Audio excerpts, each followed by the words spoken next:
شروع کرتا ہوں اللہ کے بابرکت نام سے جو بڑا مہربان اور نہایت رحم کرنے والا ہے۔ حضرت ایاس بن حمار رضی اللہ عنہ سے مروی ہے کہ نبی صلی اللہ علیہ وسلم لوگوں سے یعنی صحابہ کرام کو خطہ دیا اور فرمایا، یقیناً اللہ تعالیٰ نے میری طرف وحی کی، تواضع اختیار کر کوئی شخص کسی دوسرے پر فخر نہ کرے اور کوئی شخص کسی دوسرے کے خلاف سرکشی نہ کرے۔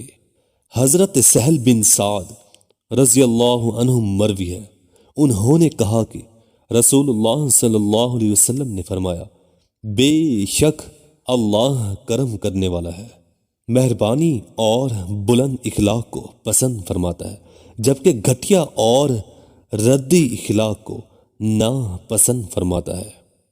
حضرت ابو ذر رضی اللہ عنہ سے مروی ہے کہ رسول اللہ صلی اللہ علیہ وسلم نے فرمایا، اللہ نے جب مخلوق کو پیدا فرمایا تو صلہ رحمی کھڑی ہو گئی اور رحمان کے درمیان کو پکڑ لیا، یعنی رحمان کے دامن کو پکڑ لیا۔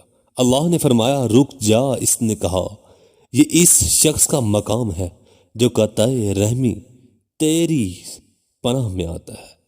اللہ تعالی نے فرمایا، ہاں کیا تم اس بات کو پسند نہیں کرتی کہ میں اس شخص کو ملاؤں جو تجھے ملائے اور اس شخص کو توڑ دوں جو تجھے توڑے؟ اس نے کہا، کیوں نہیں اے میرے رب؟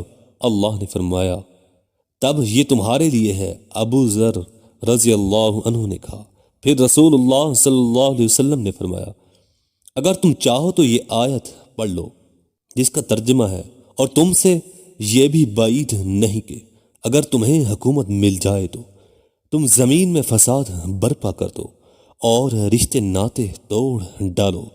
یہ وہی لوگ ہیں جن پر اللہ کی پھٹکار ہے اور ان کی سماعت اور آنکھوں کی روشنی چھین لی گئی ہے۔